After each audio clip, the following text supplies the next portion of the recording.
Hey everybody, we are officially live. I'm so excited to dive into another pre-symposium panel. This will be our final pre-symposium panel before our actual upcoming executive symposium on Tuesday, October 7th next week. We're here to talk about people-centric growth, aligning leadership, purpose, and profit. And in our pre-symposium panels, what we do is we bring leaders who are going to be at our executive symposium next week into a virtual environment like this to share their insights as to what they found to be effective for achieving people-centric growth, what mistakes they've made on the path to achieving people-centric growth, and just really their perspectives on the topic itself. This is just a primer for the upcoming event on Tuesday next week. We've got Lisa and we've got Becky here today. Lisa, Becky, thanks for being here. Lisa, do you mind introducing yourself?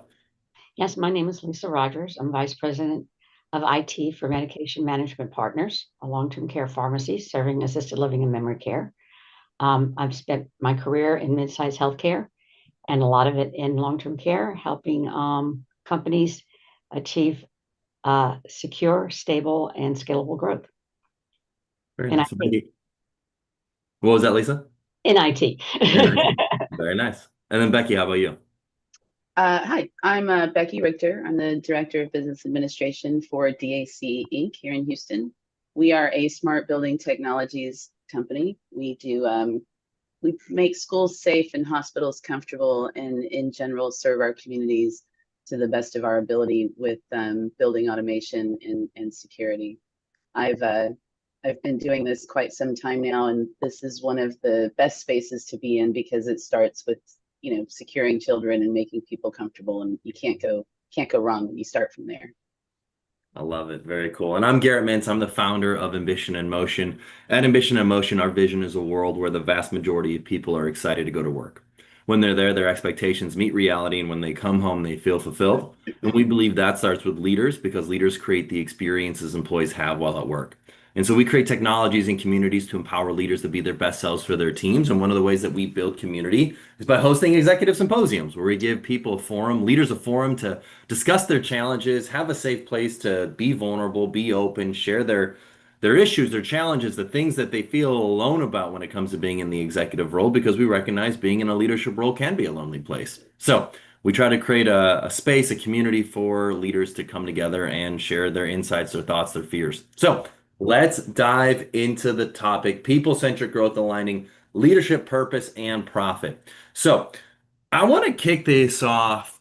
I'm seeing a lot of interesting trends right now in the industry, from organizations being profitable but still laying people off, from companies going through an insane amount of mergers and acquisitions. I see mergers and acquisitions more frequently, I feel like, now than I have ever seen in my life. It just seems to be going at a rapid pace. And there's just this drive for overall efficiency where we'll just see a lot of time scenarios where, a board will pressure a CEO to, find a way to better integrate all the organizations they've acquired or hire someone that can 5x the growth of the organization within the next 5 years. And I think these are all really great aspirational goals, but oftentimes they omit the people component of how do we actually get there? Because ultimately, it's not one person who's going to drive a 5x growth in a large organization over the next 5 years.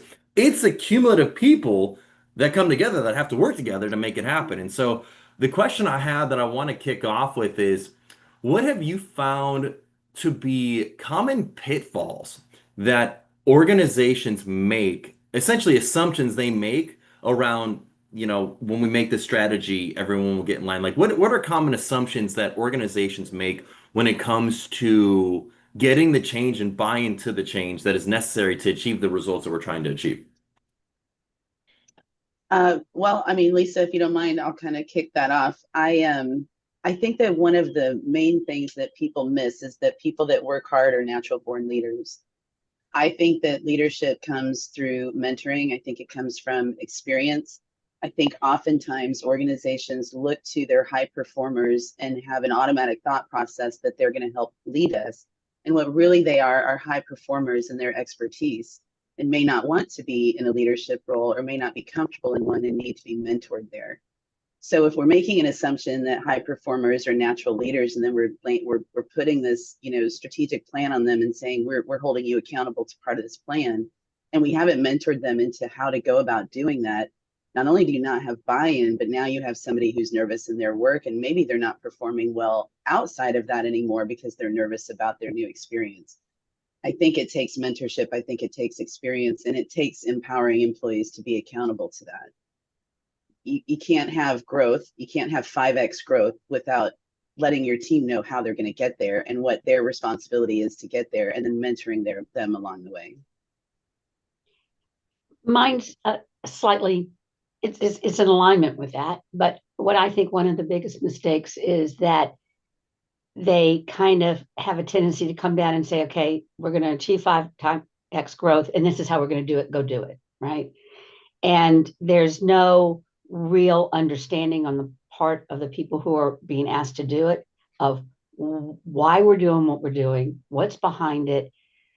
How do I fit that vision into how I see myself and my role? And it's kind of, to me, a lot of leadership is marrying those two. It's not just telling you do this. It's about, here's what the company's trying to do. Here's why they're trying to do it. And here's the part you can play. And then that's marrying what their interests are into what the company needs, right? So it's getting people to really buy in from their strengths into how I can help achieve that goal. But they have to kind of know what it is and why it is. It can't be just here, do this. Does that make sense? That makes tons Yeah. of sense. Oh yeah, go ahead, Becky. No, I think it's upon leaders to let them know, here are the measurements of your work. And I mean, we have to measure work anyway, whether we're growing or staying stagnant. And when we don't allow people to measure against their own work and understand when they're becoming successful, and if we don't align those measurements with an actual recorded plan, a communicated plan that says, here's where we're going to go and here's why, and here for your role is how you measure if you're doing that or not. And that has to flow all the way down. I think most of the time we find the breaking point is through middle management, because they're the ones with the boots on the ground right in front of all the people that are executing the work. And if they don't have buy-in, doesn't matter how much you tell your employees. You have to get a level from that mid-level management. They've got to be able to engage in the plan and understand how to get there and how to get their teams there and how their teams measure against that plan. That buy-in is so important. Yeah. And it has to resonate with the person. The goal has got to resonate with the person. It can't, right. They've got to find some way of bringing that goal into who they are. And the last big team I ran, I spent a lot of time where I, just like I said, once a month would sit down and ask me anything, right? And I would try to explain to them why we were doing the things we were doing, why it was important to the company, how they fit into that. I'd listen to their concerns. I try to address them. I went to them one time and I said, I'm looking at these two directions for this. And they said, can we just go this direction? Because you're putting a lot of changes and that's more familiar to us. I said, absolutely. So it's a give and take. It's a way of finding that balance and making sure that they understand the vision and can buy into it. Mm-hmm. I love both the points that you both are bringing up. I want to dive into this. This is a good, juicy topic to bring up. Becky, you brought up this first component of leadership comes from mentoring. High performers aren't natural born leaders. Being a high performer doesn't, like by osmosis, the people around you don't become leaders. And you bring up this such a great point of when we put people that were great individual contributors into leadership roles, they often formulate these assumptions about what they think they need to do to be successful. And we oftentimes, because of the business being in such a firefighting mode, we just throw them into the fire and say, go out and make it without realizing how important those first 90 days are. Like, that's when a new leader is the most moldable, most malleable, most like willing to make a change because they recognize there's opportunities for improvement. After 90 days, all habits get hardened, whether it be good habits, bad habits, or otherwise. And so, I don't know, the thing that makes me chuckle, have people seen the TV show The Office? Oh my gosh. Yeah, we live it every day here. Okay. I think the absolutely. scene that I'm thinking of about like when you put somebody in a middle management role and then they start formulating these assumptions about what they think they need to do to be a successful like middle manager, there's this scene in The Office where like Pam and Jim take Michael out, and there's this friend of theirs, and they didn't tell Michael it was a date. They just said we're just hanging out and we're Oh, it's playing date Mike. pool. Yes, Date date Mike. Mike. Yes, you know what I'm talking about. And then all of a sudden, once they tell Michael it's a date, he goes back to his Totally car, gets some changes. silly hat. He starts doing stupid stuff with like a cherry stem and tying in a straw. And he's trying to like really impress, where he was like doing a really good job just being himself before he realized it was a date. So the point I'm getting at with this is that makes me think of like a middle manager and all the extra stuff that they think they have to do to be a successful middle manager when with some good mentorship guidance and them actually willing to take that in, they could actually go and be a good leader. Well, and I mean, take that one step further is when you have people that have been in your organization for a long period of time that have already formed habits and have already seen what management is like within their environment. So they may have picked up poor habits from mediocre managers. They may have picked up good habits, but either way, they already have a vision because they've been in your company. So when you're promoting within, you have to be aware of who wants that type of promotion, not just who deserves it, not just who has worked hard, but who wants it. And you see that before they're even leaders. You see people who want it before they're leaders. They're the people that are out there mentoring because they want to. They're the people that are out there talking about changes in the organization like they're an owner of the organization. That could be the guy sweeping the floor, or that could be a manager. That doesn't matter. What you have to do is identify those people, regardless how good they are at the task at hand, identify them as potential leaders and start a mentorship program around them. There's no way to really promote from within leadership unless you establish the culture for leadership, live the culture for leadership, and then mentor those people who look to possess some of the qualities and then look to mentor and grow those qualities. That's not always a high performer until they tap into those qualities. Sometimes it might just be, I don't really know if I like this job. It's pretty cool. I like the company. It's neat. But you're now seeing all these different qualities in them that could potentially become a good leader. Grab that person, harness it, and mentor that person. They will not only become better at the job at hand, they will become a future leader for your company. Yeah, I'd like to tie into what Becky had said earlier about mentorship and high performing people are not necessarily leaders, right? Leaders is a skill just like everything else. Just because I'm a really good system analyst doesn't mean I'm a good leader, right? Right. It is a skill. I've spent years trying to hone the skill of being a leader. I learn, I read, I hang out with other leaders. I do a lot of things to hone that skill of leadership. Right. And so you're just not naturally. So I love what she's talking about in terms of mentorship, and find those people who seem to be natural leaders, right? Who want that, who want to develop that skill, and then help them develop the skill. So then when they're in the job, they can be successful at it. Yeah, it's purposeful engagement, right? It's Right. basically identity and purposeful engagement, empowering people to be accountable, number one. When you Mm-hmm. find people that hold themselves and their teams accountable, that's not an easily learned skill.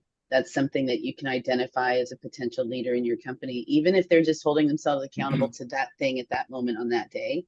If they establish that and show that accountability, organizations can't grow unless everyone is accountable to their decisions, right? So if you're accountable not only to your decisions, but also to your approach to those decisions, the empowerment of, is it good for me? Is it good for the company? Does it work within our culture? And am I okay with the results of my decision? That's a good leader. Even if it's just established in that one day in that one task, if a person can harness that, that's a person that can grow into a leader. There's a lot of people that can't do it. There's a lot of people that don't want to be they want to make the decision. They don't want to be accountable to the results of the decision. Okay, this is a good point, but I want to play a little devil's advocate here because people also want the compensation that comes with being promoted. How do you handle promoting high potential over high performers? So let's say you've got Oh, good someone question. who individual contributor, like doing the task itself, they're fine. They do a good job. They meet the standard of what you expect, but they're talking about all these strategic vision things. They want to know. They're hungry for where the future casting is going, and you're like, dang, I see a lot of potential in you. Then Mm-hmm. you've got another team member who's been at the company for a lot longer. They do an excellent job. They are top individual contributor. They're fantastic. They come in, do their job. They don't ever talk about the future vision, future cast, and stuff like that, but man, do they get their job done. And you've never really approached them about this leadership role. and they like the idea of the compensation that comes with it and maybe their perception of respect and the ability to update their LinkedIn profile, but not the actual reasons for being a leader and setting the strategy. Whereas this other person who may be a little newer, less experienced, how do you go about fluffing the feathers of ego when you have someone who's been there for longer, who does an excellent job, but has not really shown the leadership traits, and you're going to promote someone who's less experienced, but has shown the leadership traits and the leadership desire? How do you fluff the feathers of ego that need to be fluffed when you handle these sorts of delicate situations? I'd like to take that one because I had that situation Please tell me. in a team a while ago. And I won't say it's fluffing feathers. It's about recognizing their true value to the company. And it was a technical company. I inherited a team. The team had been basically the hands of the previous leader. They weren't allowed to make any decisions. And Mm. I come in and we're trying to do something about upgrading our Cisco firewalls and stuff. And this guy with 30 years of Cisco network experience is asking me what I want to do. And I said, why in the heck would I want to, would I tell you what to do, right? You're the one with 30 years experience in this, not me. And so it was really about pushing them into owning their piece of it. But then I sat down and I looked at the team, and this guy was like a system engineer one, right? And there's a guy who had been in desktop support a few months later, and he was promoted to system engineer one. I said, their compensation wasn't the same, but their title was. I said, this is ridiculous. This is so disrespectful to the guy with the 30 years experience. So I sat down with HR and I created a development plan and a growth plan and job descriptions. Like, here's what's expected. Because they kept saying, we go way above our job, but we keep getting meets expectations on our reviews because there were no written expectations. And so I wrote them out and I told them about how they could, progress in their career. And so each of them most of them, except for that one guy, had only been a system engineer for a month, exceeds expectations, and I promoted them. But I said, now understand, now you just meet expectations, right? Because you're at that level. Now, here's the next level that you may aspire to, one of these. This is what's expected to go to that level. But with the principal, with this senior engineer, he had no desire to go into leadership. He wasn't necessarily good at it. But he was a great network engineer. And so what I worked out with HR is literally a progression path that was equal to management. The compensation was equal to management. His job was principal engineer, right? And it's not about stroking ego as much as it is recognizing the value he has and making that appropriate. He brings the same value to the company as a manager does at a certain level. And so making sure their compensation is the same, making sure that there's a technical growth path as well as a management growth path, and that you can excel in both of them and be promoted and compensated in both of those paths. I don't necessarily disagree with that. I do think that it can be industry specific sometimes. I think that it does have a lot to do with industry and the thought processes of the populations of those industries. Mm-hmm. Having been in construction most or not all of my career, that does look different on our end. And I think it behooves an executive team to go through the process of talent assessment. And here at DAC, we use the ABCD method. We understand, where all of our players align in that grid, where people can identify improvement, move into that A player role, or, if they're a terrorist in the organization and they're just really great at their job but can't culturally align, we have to really assess and understand what our population looks like. The other thing is that when you're measuring it, you can't just measure performance and culture. You have to measure potential. So to your point, Lisa, I think that there are people that are high-level workers that want to be compensated for being a subject matter expert. And I think that there's a path for that for a lot of people. But we have people that have been with our company for 30 years that are very content to do the exact same job they've been doing for 30 years. The difference is they're now a mentor to the younger crowd. They're now somebody that passes on the legacy of the company, the understanding of the culture. There's somebody that supports that culture. And those are the ways that you can utilize those employees that are high performers that maybe aren't identified as potential leaders. Some people just don't want it. And that was my point before, is that you have to establish if this person even wants it. I can't tell you how many times I've mentored. I do a lot of mentoring for women in our industry, and I can't tell you the amount of conversations I've had where they say, that's not a job I want. I don't want to have to deal with that. And I have to help them understand that what they're seeing isn't exactly what's happening. What they're seeing is that I got a problem employee, and that guy's going to walk all over me, or he's going to, he's going to bully me into sleep. Whatever they think they see, it's never what they really see. What they see are two people trying to align a purpose. And that's not easy. It's not easy in real life. It's not easy in any situation. You're trying to get two people to align a purpose. And if you can't find alignment with your top performers, allow them to remain top performers and align with their results of the organization, and find the people that want to see something different can go through the change management comfortably, because that's the key. There's a lot of change when you change leaders, when you grow leaders from within, especially when you bring them in from an external source. There's change management throughout your organization you have to go through. There's a lot of people that don't like it.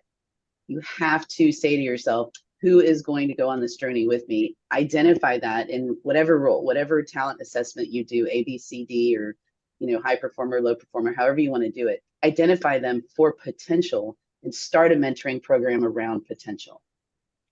But just to play devil's advocate, there's a lot of scenarios. I think there's a lot more people who are delusional about their desire to be a leader in the workplace than we're giving credit to. Does that Well, make sense? if they start from money, they're delusional. That's it. If they start from, if I'm a leader, I'm going to make more money, they're delusional, because you're just going to work as hard, and your average hourly rate's going to go way down. That's what I'm trying to get at. Exactly that. Because I mean, you talk to enough people, there's so many weird delusions people have about what they think is going to happen once they're in a management role. Like, sure, there's a pay bump, but oftentimes they do not recognize the stress that comes with it.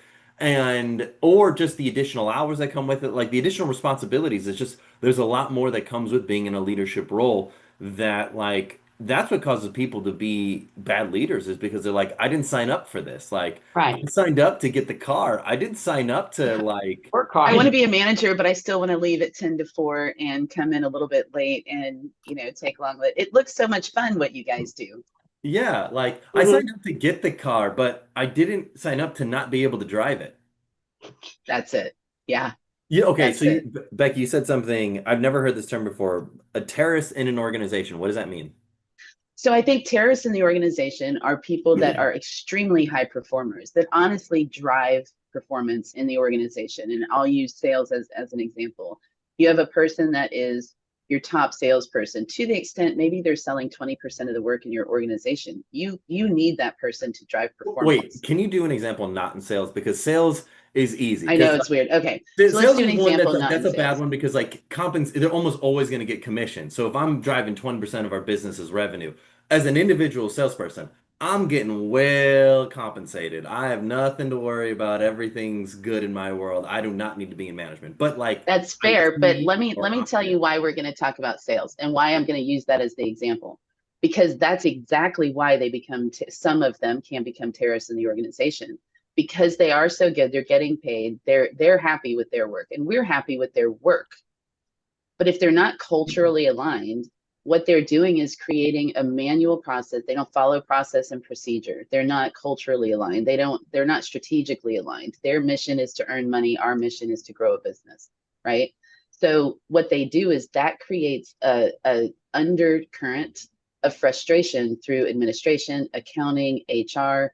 There's all these little, we gotta, be, the only other way to say it is we have to serve the chaos in order to get the sales into the organization. What we really want is that person to become a mentor and to help align everybody else. But what they're really doing is saying, I don't have time. I have sales going out. I need somebody to do this. I don't care if it's outside the process. I don't care if it's creating a accounting issue. It's not my problem. It's somebody else's problem. That's not culturally aligned. So if you're not culturally aligned, but you're a high performer, you basically land in a terrorist spot where we have to deal with you because of the performance that you provide. But in dealing with you, we're creating a morale situation in the background that says, why am I always accommodating this one person when everybody else is expected to follow the rules? And that's the terrorist. High performers who don't follow the rules and don't align culturally Whether they're helping your organization financially doesn't matter anymore because they're destroying it from within with their culture misalignment. Yeah, no, I'm just to create some imagery here. I'm just like my mind works in weird ways. But I'm imagining someone like on the fifth floor of a building you can see all the way to the bottom floor, and it's like a salesperson. They come in and they take all the money they close on a sale and they push it out and they're like, make it right.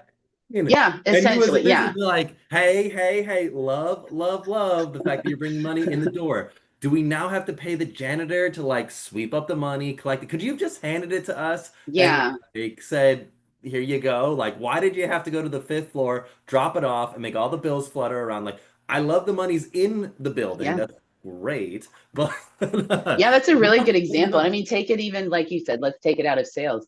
Think about that in terms of a mid-level manager. Let's say you have a mid-level manager over an operation and all they do is talk about other people. They're a gossip queen, right? She's just in the mix and she's talking. She just wants everybody's ear to stir the pot.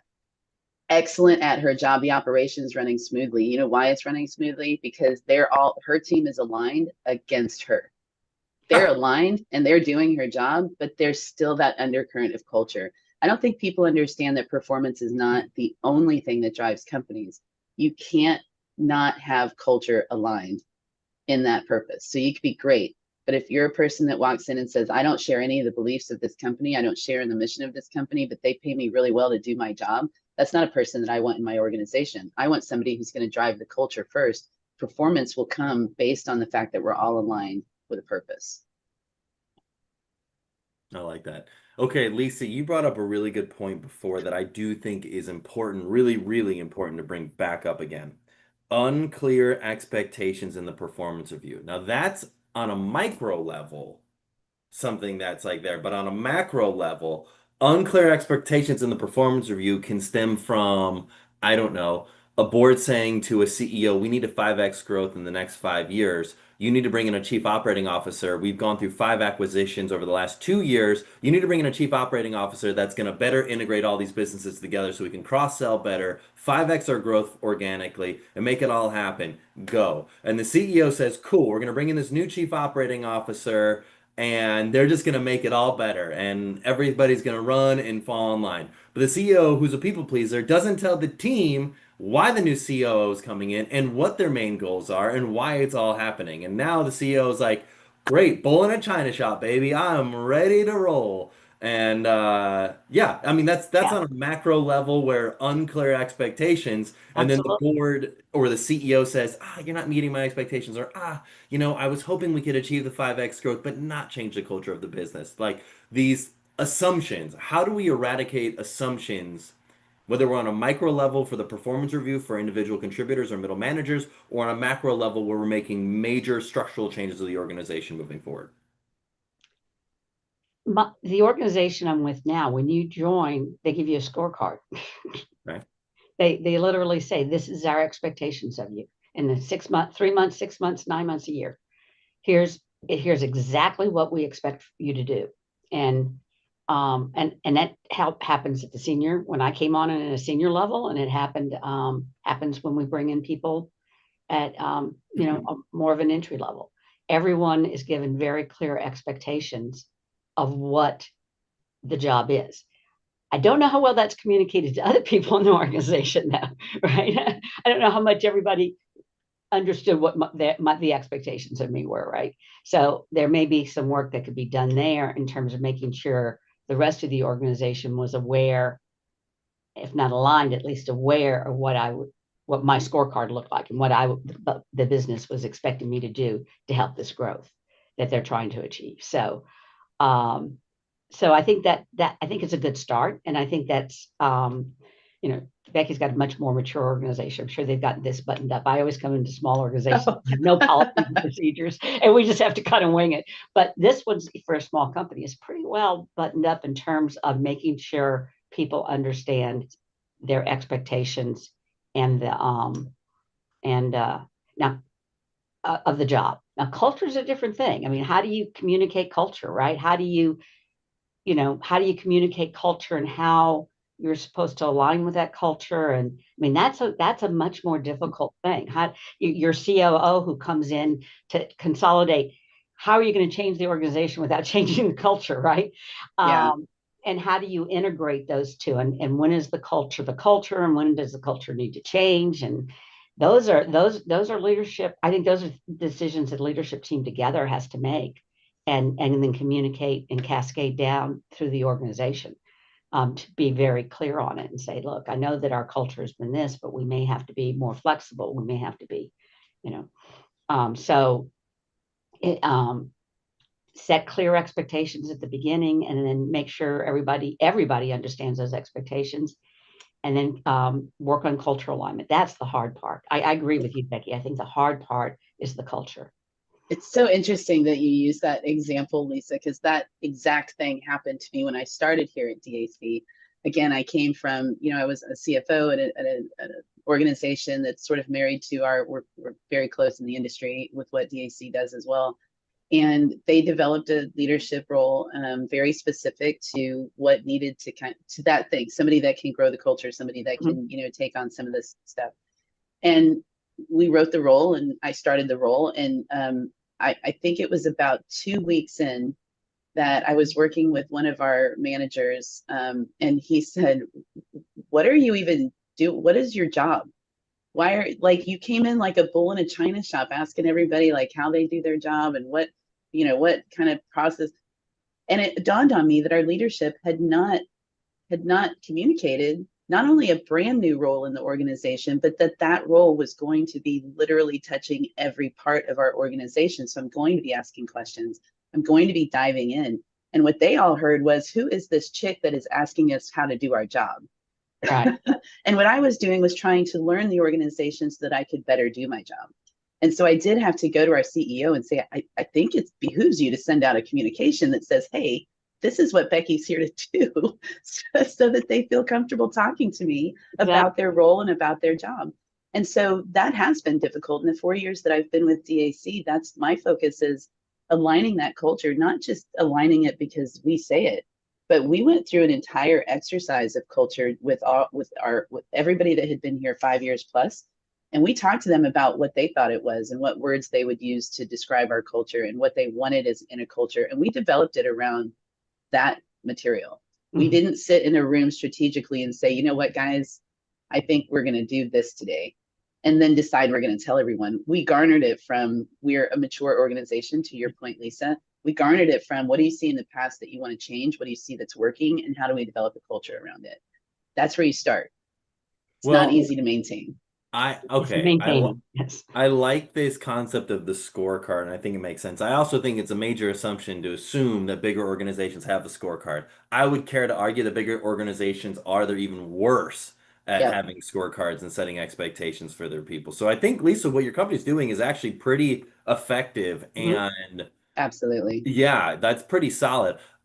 My devil's advocate question, though, is when we're talking about change and we're talking about a new initiative, this is uncharted territory. There's no like clear roadmap that already exists. Typically, what I find most organizations struggle from is visions of grandeur of like what they think the role could potentially achieve, and like come up with some mythical expectations based on what some other companies might have been able to do with that person, but like not fully understand the constraints or the advantages or the things that are in existence within those other case studies that they were using to base their expectations off. And by the way, sometimes they don't even use case studies, and they just say, I think you can probably hit these metrics. It seems reasonable. Why not? Why can't you do these sort of things?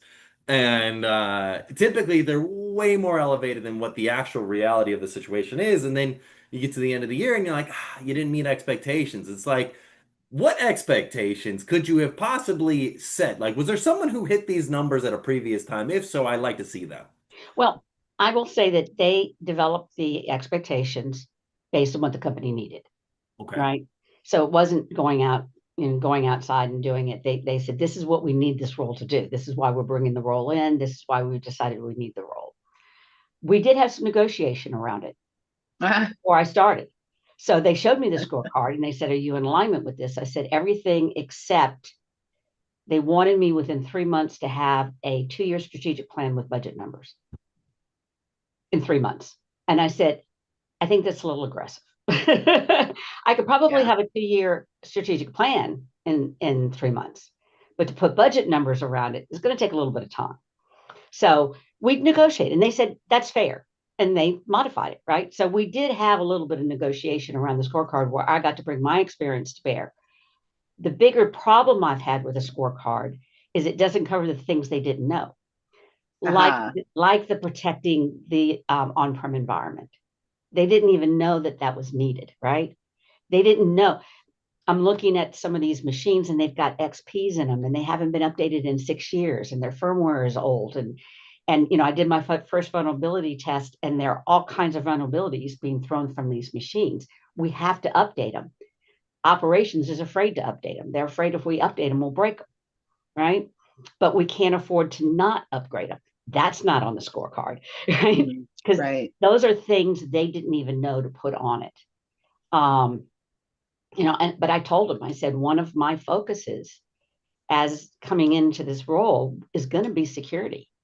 Healthcare organizations are being brutally attacked right now, and we've got to get buttoned up.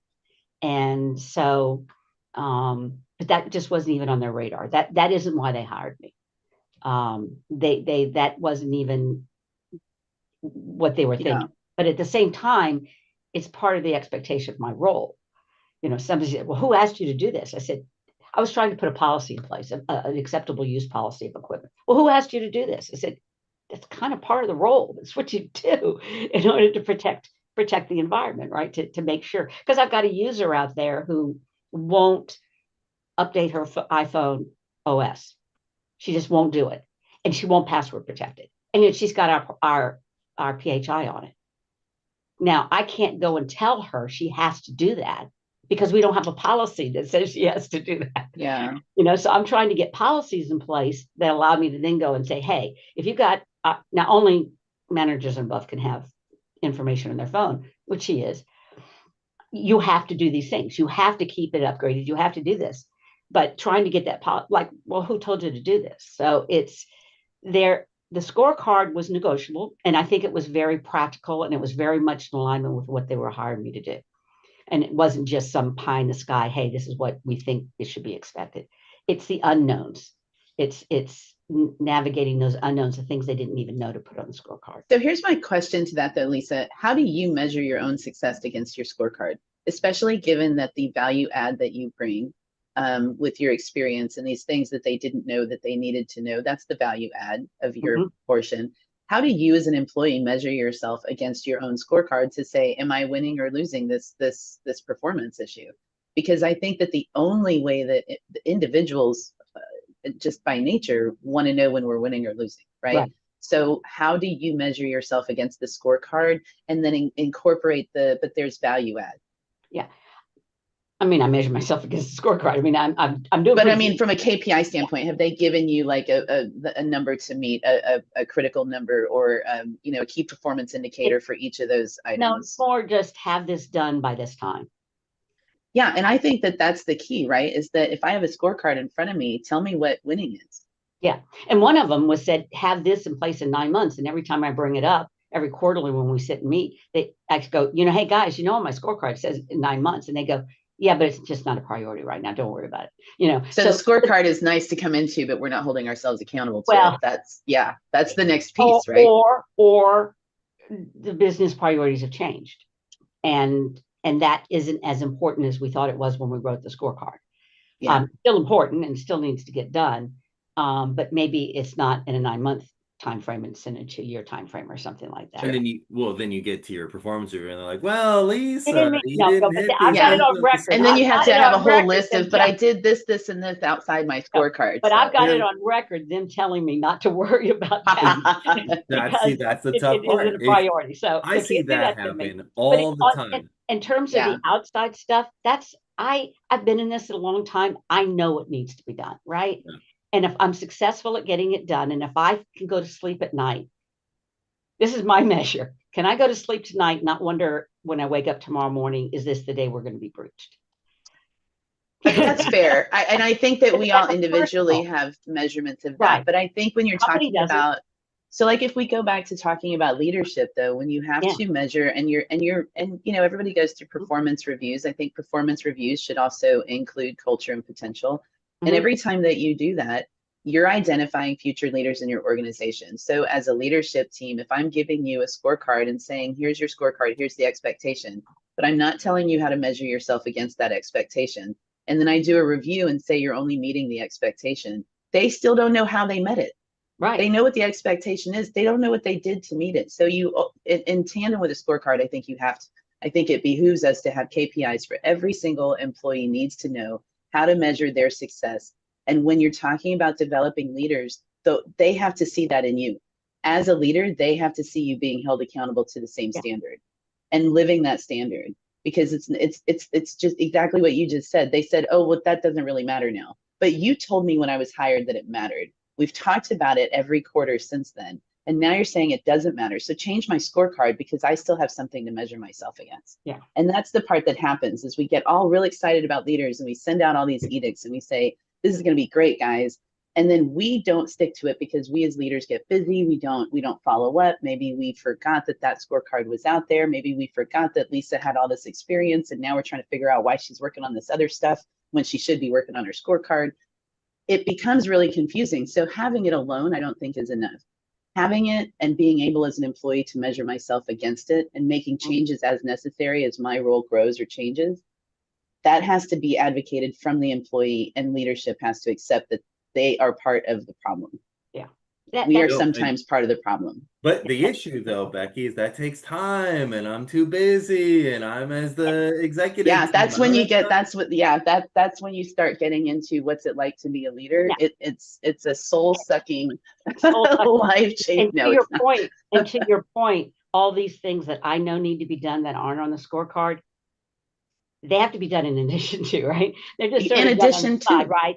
They are an additional part of my job that I take on. Back to the soul sucking part, right? Yeah, so you end up chasing it. But to me, it's about selling it to the business, getting them to agree this needs to be done, right? But when I can bring like the example that I think I brought that example up before we started recording, but I said that they didn't really appreciate that they had on-prem infrastructure that needed to be protected. And so, when I said, hey, does it bother you if this happens?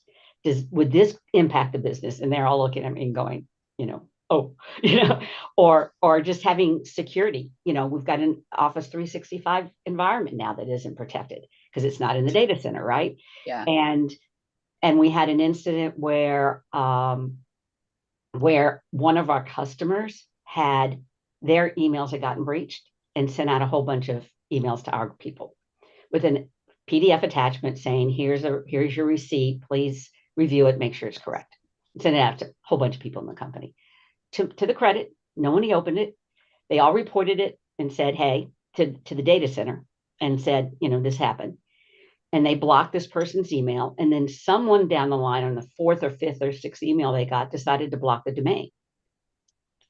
Now, what I say is if the domain had been hackchina.com, go ahead and block it. I'm okay with that. If the domain is NP Senior Living and that's the business we're in, you don't block the domain, right?